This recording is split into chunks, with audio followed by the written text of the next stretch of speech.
참 기뻐 말로 다 못하네 주 앞서 가며 길을 만드시네. 여러분, 아이들 키우기 힘들지 않습니까? 제가 목회하면서 간혹 보면 애들 키우기 어렵지 않습니다, 쉽다는 사람은 거의 이 한 손에 꼽을까 말까 하는 몇 사람 못 봤습니다. 거의 대부분의 모든 사람들은 애들 키우기 너무 힘듭니다. 나가서 직장 생활은 해도 애는 못 보겠습니다. 그랬습니다. 저도 한 1, 2년 애 봤기 때문에 할 수 있는 말이 애 1, 2년 집에서 안 키운 사람은 인생을 논하지 말라. 정말 애 보기 힘들더라고요. 여러분, 오늘 하나님의 말씀은 우리에게 아이를 잘 키우는 비결 그리고 지혜에 대해서 말씀하고 있습니다. 사도 바울은 에베소 6장 4절에서 이렇게 말씀합니다. 또 아비들아 너희 자녀를 노엽게 하지 말고 오직 주의 교훈과 훈계로 양육하라. 이 말씀을 표준 세번역 말씀으로 보면 또 아버지 된 이 여러분의 자녀를 노엽게 하지 말고 주님의 훈련과 훈계로 기르십시오. 이렇게 말씀하고 있습니다. 이 말씀 속에 우리는 아이들을 잘 키울 수 있는 지혜를 얻을 수 있습니다. 여러분, 어떻게 하면 우리가 아이들을 잘 키울 수 있겠습니까? 사도 바울은 오늘 본문을 통하여 우리 부모님들이 아이를 양육하는 부정적인 측면과 또 다르게 긍정적인 측면에 대해서 우리에게 이야기하고 있습니다. 먼저 첫 번째로 부정적인 측면에서 우리가 아이들을 키울 때 실수하기 쉬운 문제, 우리가 실수하기 쉬운 문제는 무엇일까요?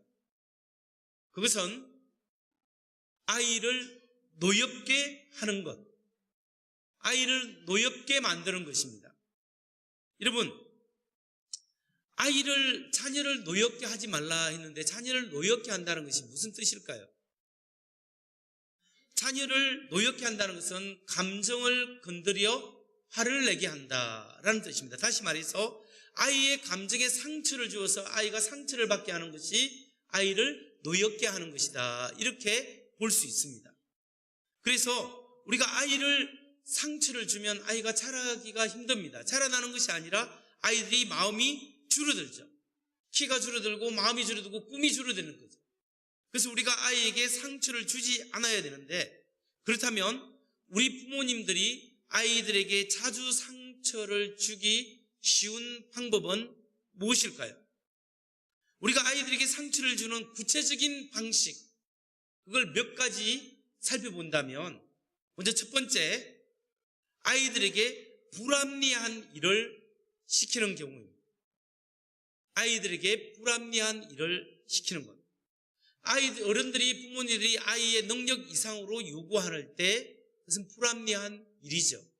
왜 너는 90점밖에 못 받았니? 저쪽에는 95점 받았는데 너 공부하는 거야 마는 거야? 이렇게 이야기할 수 있죠. 사실 나중에 알고 보면 그 부모님도 학생 때 7, 80점밖에 못 받은 적도 있었습니다. 간혹 100점 맞은 부모님들이 아이에게 요구할 때도 있죠. 아무튼 우리가 아이에게 요구할 때 그 능력 이상으로 요구하는 경우가 있다라는 거죠. 그래서 우리가 아이에게 왜 엄마가 시키는 대로 아빠가 시키는 대로 하지 않어? 속 터져 죽겠어. 너 때문에 환장혀. 이렇게 이야기하는 경우가 간혹 있지 않습니까? 여러분, 아이들에게 너무 기대해서 능력 이상으로 할 때 아이들에게 상처를 주게 되는 일입니다. 두 번째, 아이에게 상처를 주는 양육 방식은 무엇인가 할 때 아이들의 잘못만 찾아내고 잘못만을 지적할 때 아이들은 상처를 받습니다. 부모가 아이에게 계속 잘못을 지적하고 이거 하지 말고 이거 잘못했잖아, 이거 고쳐, 계속 이야기합니다. 왜 그럴까요? 부모님 마음에 애가 버릇 없어질까 싶어서 아이 잘 되라고 그렇게 잘못된 것을 지적하고 알려주는 거죠. 그런데 사실은 잘못된 것을 지적하는 것보다 잘된 것을 칭찬하는 것이 훨씬 더 아이가 잘 될 가능성이 많다고 합니다. 근데 여러분은 아이들에게 몇 번 칭찬하고 몇 번 꾸짖는가 한번 세워보신 적 있습니까? 저는 실제로 제가 한번 세워봤습니다.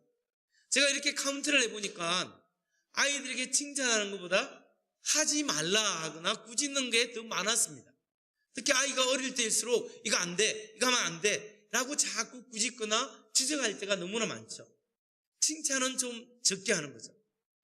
여러분, 우리가 사람이 변화되는 것은 꾸짖거나 지적한다 해서 변화되는 것이 아니라 사랑과 격려와 칭찬 속에 사람이 변화될 수 있는 거예요.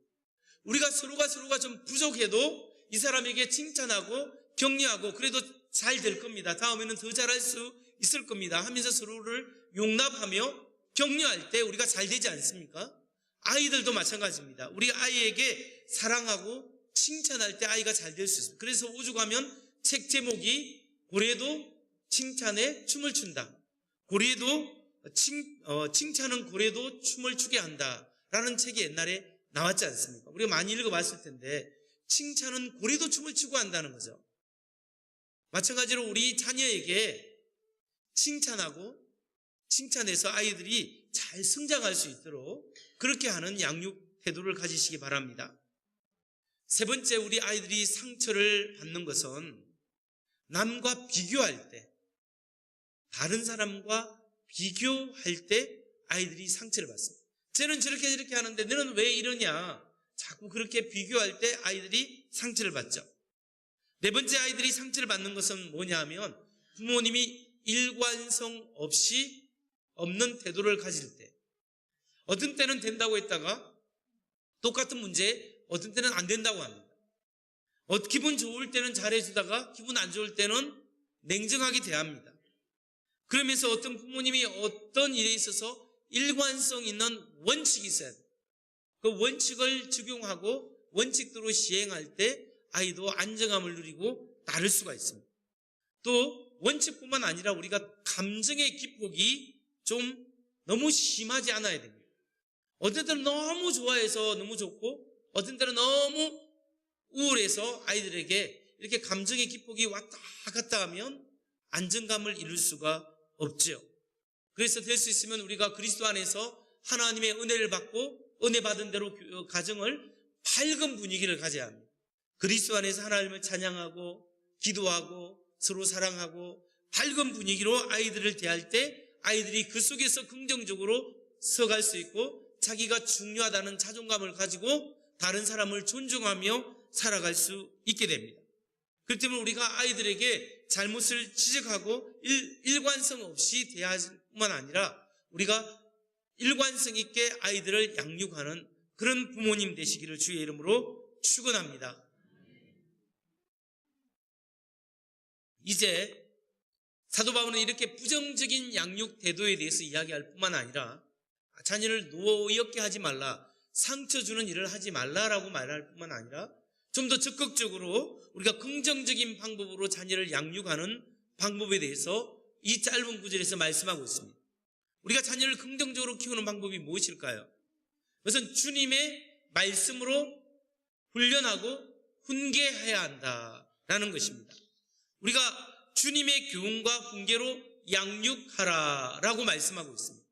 그러면 어떻게 주의 말씀으로 양육해야 할까요? 어떻게 하는 것이 주님의 말씀으로 양육하는 거죠? 그걸 이해하려고 하면 첫 번째로 짧은 구절, 아이들을 주의 말씀으로 교훈과 훈계하십시오. 교훈과 훈계로 기르십시오.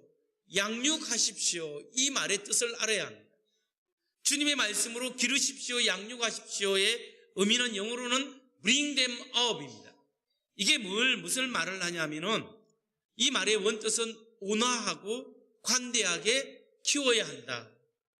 아이들을 온화하고 관대하게 키우십시오. 이런 뜻입니다. 그래서 종교개혁자 칼빈이 이걸 번역할 때, 이 구절을 번역할 때 이렇게 번역했습니다. 아이들에게 친절하게 대하고 그들 자신을 소중하게 느끼게끔 길러야 합니다. 이렇게 번역한 겁니다. 아이들에게 친절하게 대하고 그들 자신을 소중하게 느끼게끔 길러야 한다. 이렇게 말씀하고 있습니다. 그러니까 따라서 오늘 바울의 근면, 아이를 주의 말씀으로 양육하라라는 말은 간대하고 친절하게 키우십시오. 이런 이야기. 그러니까 우리가 어떤 일에 있어서 규칙이 있어야 돼요. 규율이 있어야 됩니다. 그러나 그 규율 속에서 그 규율을 집행할 때도 아이들이 사랑받는 느낌을 가져야 합니다. 여러분, 부모가 자녀를 훈계하지 않을 수가 없습니다. 훈계하더라도 우리가 훈계하고 아이들을 잘못을 지적하고 교육시킬 수밖에 없지 않습니까? 성경에는 회초리를 써서라도 바르게 훈육해야 된다, 그렇게 말씀을 합니다. 그런데 아이들에게 그렇게 훈육하더라도 우리 부모가 아무리 화를 내고 나에게 뭐라 꾸지람을 주더라도 그래도 내 부모님은 나를 사랑해. 그래도 내 부모님은 나를 사랑하셔. 이 마음을 가질 수 있도록 우리가 아이들에게 사랑하고 훈육해야 한다는 거예요. 여러분, 그래서 우리 부모님이 나를 사랑한다는 마음을 가지는 것은 너무나 중요합니다. 그래서 아이들을 안아주고 사랑하고 충분히 사랑을 표현하며 또 어떻게 꾸짖을 때는 꾸짖더라도 그 사랑이 그 안에 있어야 된다는 사실을 기억하시기 바랍니다. 두 번째로 우리 아이들을 잘 키우는 긍정적인 방법은 무엇일까요? 그것은 훈련하고 훈계하는 것이 필요하다. 어떤 규칙을 정하고 규율을 정해서 아이들을 가르치는 것이 중요합니다. 어떤 규칙이 없고 질서도 없이 살게 하면 안 됩니다. 특히 하나님의 말씀대로 살아갈 수 있도록 규율을 정하고 규칙을 정하는 것은 정말 그렇게 훈련시키는 것은 정말 중요합니다. 제가 미국에 한 15년 살면서 느낀 게 있습니다. 미국 중산층 이상의 부모들이 아이들을 교육하는 방법과 한국의 부모님들이 중산층 이상 사람들이 교육하는 방식이 좀 차이가 난다는 것을 느꼈습니다. 미국의 부모들은 어떻게 교육하냐 하면 주로 어릴 때 엄격한 규율과 규칙을 세워두고 그것을 지키도록 만듭니다. 그래서 법을 지키고 규칙을 지키고 친구들하고 놀 때도 피해가지 않도록 어떤 엄격한 규칙대로 지킬 수 있도록 그렇게 훈육을 합니다. 만일에 그렇게 그걸 지키지 않을 때는 페널티를 주고 아이로 충분히 격리시켜서 생각하게끔 그렇게 엄격하게 키우더라고요.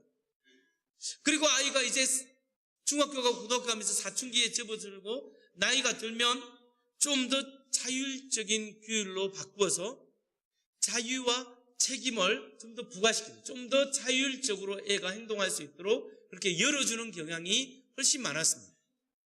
근데 다 그렇지는 않지만 많은 한국의 부모님들은 거꾸로 하는 경향성이 있더라고요.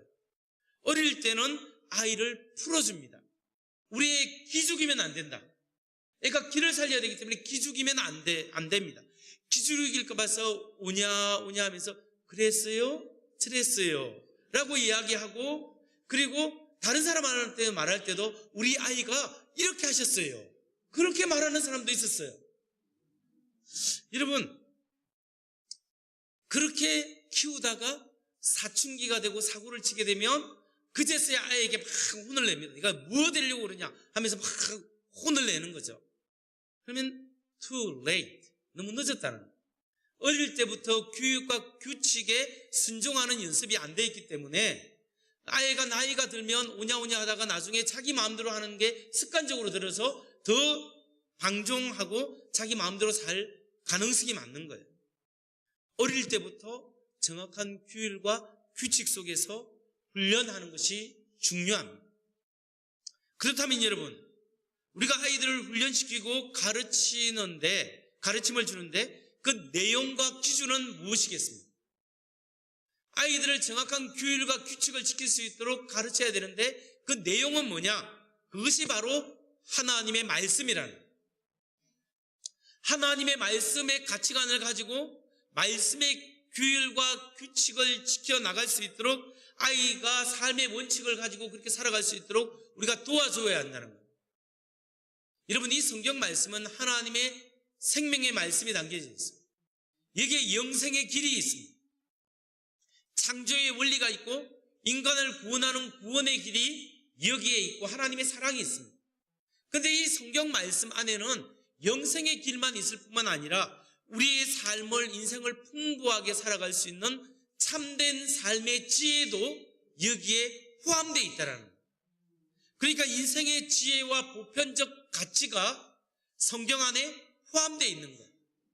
그렇기 때문에 우리가 이 말씀을 가지고 아이들이 가치관을 정립할 수 있도록 잘 양육하고 훈육해야 할 필요가 있다는 거예요. 여러분, 대개 부모님들이 어릴 때는 아이들이 말씀으로 잘 양육하다가 중학교 가고 고등학교 가고 고3이 되면 아이들에게 어떤 부분은 그렇게 할 수가 있어요. 네가 이번에 시간 없으니까 주일날 교회 안 나가도 내가 봐줄게. 이렇게 할 수도 있죠. 그러다 더욱이 여름 수련회나 겨울 수련회 가면 성경 캠프를 가는데 이번엔 아이들이 되게 가기 싫어하는 경향도 있어요. 그런데 어느 부모님은 미리 본인이 나서서 야 네가 고3이니까 이번에는 성경 캠프 안 가도 돼. 너 빠져도 돼. 빠져. 시간 2박 3일 3박 4일 동안 열심히 학교에서 그냥 보충 계속 해야 돼. 이렇게 미리 말씀을 하는 경우가 있습니다. 여러분, 사실 따지고 보면요, 수능 문제 속에 2박 3일 동안 수업 빠져서 배웠던 그 문제가 꼭 그게 나오라는 법이 없어요. 확률적으로 아주 작죠. 그럼에도 불구하고 부모님은 수업 빠지면 큰일 날 거다 생각하고 방학 때 그 아이에게 그렇게 이야기함으로써 아이의 가치관에 부정적인 인식이 들게 될 수 있어요.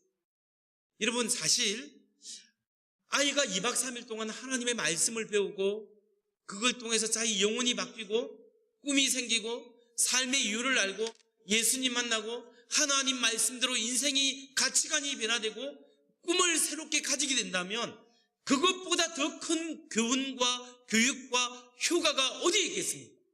어쩌면 그 시간을 통하여 아이의 삶이 변화되고 방향성이 달라지고 인생의 목표가 달라질 수 있는 엄청난 시간인데 부모가 그 시간을 중요하게 여겨야 되는 거예요. 그렇게 중요하고 너 다른 건 이번에는 못해도 좋으니 너가 가봐. 가서 예배 드리고 은혜 받고 하나님 만나고 하나님 은혜 받고 와. 이렇게 해서 부모가 스포트 해줘야 우리 부모님은 이걸 중요하게 여기는구나. 아이가 삶을 통하여 체득하게 되는 거예요. 그냥 배우게 되는 거예요. 여러분, 우리가 부모가 먼저 성경적 가치관이 귀중하다는 것을 알고 실천해야 됩니다. 그렇게 가르치고 그렇게 본을 보여야 합니다. 부모님이 말씀을 귀중히 여기는 그런 모습이 있어야 한다는 거예요. 말씀대로 살기 위해서 노력하고 정말로 예배를 귀중히 여기고 어떤 문제가 있을 때 기도하면서 같이 기도하며 고민하는 그 모습이 있고 함께 기도하고 함께 하나님의 응답을 받고 함께 하나님의 은혜를 나누는 그런 은혜가 있을 때 자연스럽게 하나님의 말씀이 아이들에게 가치관으로 들어올 수 있다는 것을 여러분 기억하시기 바랍니다.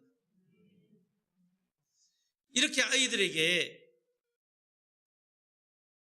본이 되게끔 하나님의 말씀으로 아이들을 기르기 위해서는 뭐가 필요할까요?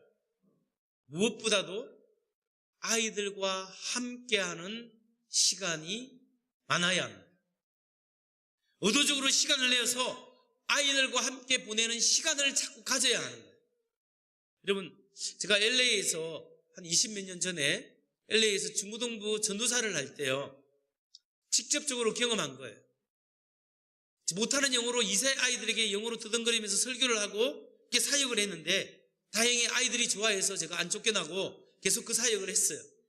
그런데 아이들을 사랑하고 자세히 보니까 한인 학생들 중에 50%, 최소한 50%, 60%가 학교에서 담배를 피워본 경험이 있더라고요. 아이들이 다 50, 60% 담배를 핀 경험이 있는데 그 담배 피본 경험이 있는 아이들 중에 최소한 70%에서 80%, 3분의 2가 넘는 아이들이 뭘 경험했냐면 마약을 경험했어요. 우리 그 아이들 30명, 35명 중에 반수 이상이 3분의 2가 마약을 경험했다라는 거예요. 근데 부모님들은 이걸 몰라요. 제가 전도사니까 이걸 알았어요. 그러니까 이게 큰일 났겠다 싶어가지고 마약 전문가를 불러와서 교회에서 세미나하고 이 마약이 얼마나 브레인에 뇌에 데미지를 주는지 얼마나 부정적인 그런 현상이 있는지 마약하다가 어려움 당한 어떤 분이 나중에 2세가 목회자가 된 사람인데 특별히 초청해서 메시지도 정하고 이렇게 말씀을 전할 수 있는 그런 시간을 가지고 그걸 계속했습니다. 저도 그걸 공부하면서 마약에 대해서 상담하게 되었죠. 제가 상담한 학생 중에 학교에서 마약을 만들어서 파는 딜러가 있었어요. 그런데 부모님들은 몰라요. 우리 아이 굉장히 착하다고만 하는 거예요. 근데 왜냐면요, 부모님 아이들이 고등학생도 오후 3시 반이면 수업이 끝나잖아요. 부모님은 저녁 6시, 7시 들어와요. 그런데 아이들은 그 중에 학원을 잘 안 가니까 애들이 모여서 담배 피우고 마약하는 거예요. 그리고 부모님 올 때는 딱 흔적을 없애버리죠. 여러분, 청소년기에 자녀들이 탈선하지 않게끔 하거나 그 길에서 빨리 돌아오게끔 하는 방법이 뭔지 아십니까? 그 방법은 청소년기에 아이와 시간을 많이 보내는 것, 그거 아니에요. 그것도 맞습니다만 그보다 더 중요한 건 뭐냐면 사실은 아이가 어릴 때, 아동기 때 어린 자녀와 함께 시간을 많이 보내고 함께 경험하고 함께 놀고 함께 이야기하고 함께 나누고 한 경험이 많으면 많을수록 청소년기에 아이가 나쁜 길로 빠질 확률이 적고 나쁜 길로 빠졌더라도 빨리 돌아올 수 있는 확률이 높아지는 거예요. 근데 대부분의 우리 부모님들이 아이들이 어릴 때는요, 사업 때문에 바쁘고 직장 때문에 바쁘고 아이들하고 놀고 시간 보내기가 너무 어렵지 않습니까? 그래 무관심하게 지나다가 중고등부 가고 청소년 되면 나중에 애가 잘못되면 그때서야 아이하고 뭔가 하게 되는 거예요.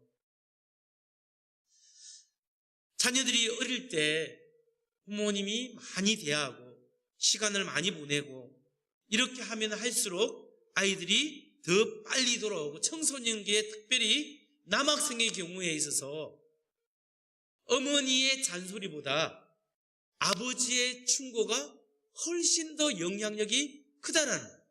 그래서 아버지가 그렇게 충고하고 영향력 크기 위해서는 평소부터 그렇게 아이와 대화하고 함께한 경험이 있어야 된다는 거예요. 물론 청소년 못한 사람도 늦더라도 노력하면 더 낫습니다. 그렇지만 우리가 아이들에게 가르칠 때 규범이 있으면서 서로 상호 이야기하고 너는 어떻게 생각하냐 이야기 듣고 또 나누고 그러면 자녀와 함께 보내는 그런 부모가 되어질 때 우리가 아이들을 건전하게 말씀으로 잘 양육할 수 있다라는 거예요. 그래서 아이들에게 의도적으로 시간을 내어주고 늦었지만 그래도 자꾸 대화하고 이야기하고 하는 시간을 늘려야 합니다. 여러분, 대부분의 남자들이 직장 생활하면 힘들지 않습니다. 힘들더라도 회식한다면 할 수 없이 따라갑니다. 어떤 때는 좋아서 가기도 하고 어떤 때는 싫어도 회식에 참여하죠. 그리고 밤에 자들어가도 회식 있다 하면 벌떡 일어나서 나가야 되죠. 그런데 집에서 뭔 일이 있어서 뭘 좀 하자 하면 남자들이 아이고 피곤해, 아이고 나 그거 너무 피곤해서 내가 얼마나 바쁜 줄 아냐고 이렇게 이야기하죠. 저도 학교 다닐 때 친구들이 목사님들이 전화해가지고 오늘 뭐 때문에 회의 좀 하자고 하면은 저녁 늦게라도 뻘떡 일어나가지고 가서 차 한잔 마시면서 회의하고 돌아옵니다. 근데 우리 집 사람이 나보고 뭘 좀 해야 된다 하고 이거 뭘 만들어야 되고 뭘 어디 내일 뭘 해야 된다면 피곤해, 내가 얼마나 피곤하고 얼마나 힘든지 아냐고 그렇게 이야기를 했습니다. 저 혼자만 한 것 같은데요. 여러분 중에서 그런 분 많지 않습니까? 기독교는요, 가정의 가치를 중요하게 여깁니다. 가정을 정말 소중하게 여겨야 되는 게 우리 기독교 종교고 기독교 신앙이에요. 기독교는요, 이 하나님께서 세상을 말씀으로 만드셨지만 가정은 직접 만드신 거예요. 아담을 만드시고 화를 만드셔서 함께 살도록 만나도록 그렇게 가정을 만드신 분이 우리 하나님이세요. 그러니까 하나님이 세워준 손수 만들어준 이 가정을 우리는 잘 지키고 가정을 아름답게 가꿔야 될 책임이 우리들에게 있는 거예요. 그리고 우리에게 맡겨진 아이들이 말씀으로 잘 양육될 수 있도록 부모가 신실한 신앙으로 삶을 살아가야 합니다. 기도하는 부모님, 하나님의 말씀이면 하나님의 뜻이면 고민하면서도 하나님의 은혜로 믿음으로 살아가기 위해서 몸부림치고 노력하는 부모님의 모습이 있어야 하고, 예배를 귀중히 여기고 하나님 앞에 헌신하는 모습이 우리에게 있을 때 우리 자녀들이 그 모습을 보고 자라나고 믿음이 계속적으로 전수되고 전파될 수 있는 줄 믿으시기 바랍니다. 오늘 믿음의 부모로서 신실하게 하나님 앞에 살아갈 것을 다짐하시기 바랍니다. 오늘 지금까지 살아오면서 내 자녀에게 내가 그렇게 안 해도 되는데 그렇게 했지 하면서 후회되는 것 있으면 하나님 앞에 또 자녀에게 사과하고 미안하고 하나님 앞에 회개하시고 또 다시 한번 새롭게 살아갈 것을 우리가 다짐하시기 바랍니다. 또 그래야 우리가 신실하신 하나님 믿고 새롭게 살아가고 새롭게 관계를 만들어 나갈 때 우리 가정이 하나님 앞에 붙잡힌 바 되고 하나님의 은혜로 새롭게 세워져가는 복된 가정 되기를 소원하고 기도할 때 하나님 앞에 축복받는 가정 되시기를 주의 이름으로 축원합니다.